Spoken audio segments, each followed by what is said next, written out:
So I'm here with Lazaras. It's Chuck, John, Brad Elliott, and we're talking about the brand new album 1971 that they just released. So guys, I know this is more of like a doom metal project, and it's definitely a throwback to the 70s. Tell me a little bit about it. Yeah, well, it was just sort of a fun idea that we were sitting around chatting about and thought it would be fun to do kind of a doom stoner project. A big nod to Black Sabbath, which is, of course, a huge influence on the band. I know we're usually a bunch of punk rock guys, but, it's good to have multiple influences. And so we got together and wrote some new tunes and reworked some old tunes and decided to release kind of an old school album. And this is the result. We're super proud of it. We think it sounds really great, and it really has that sort of Black Sabbath vibe. Plus, it gave me an excuse to buy some new guitars.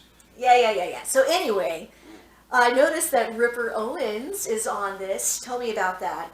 It was really cool. We reworked an old Lazaras song called The Return, which is usually a pretty fast song. And it was really one of the first slower songs we did with Lazaras.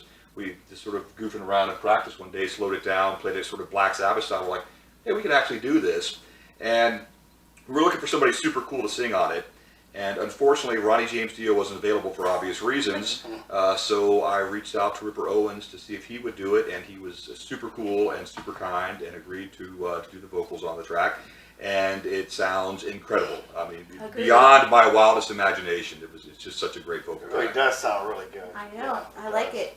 So Brad Elliott, actually, you've got like a pretty significant doom metal pedigree. Did you inspire a lot of this album? Chuck, were you inspired by Brad to write with him and John? Oh, sure.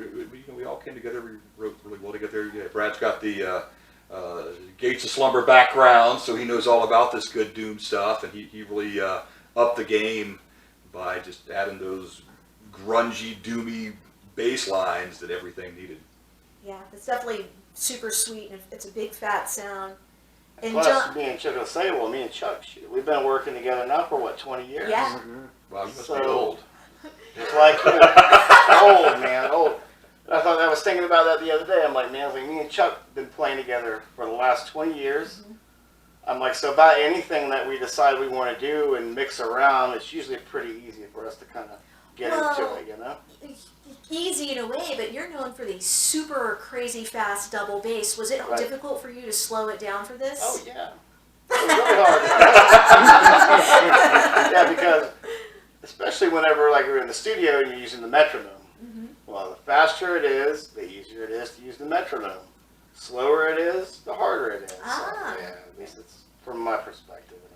Well, so where can we find this if people wanted to buy this? It's available all the usual places: Spotify, Amazon, iTunes, and of course you can buy it from the Chuck store. We'll include the link below, and you can order the album, and we also order T-shirts and things from us directly. So check it out. Give it a listen on Spotify.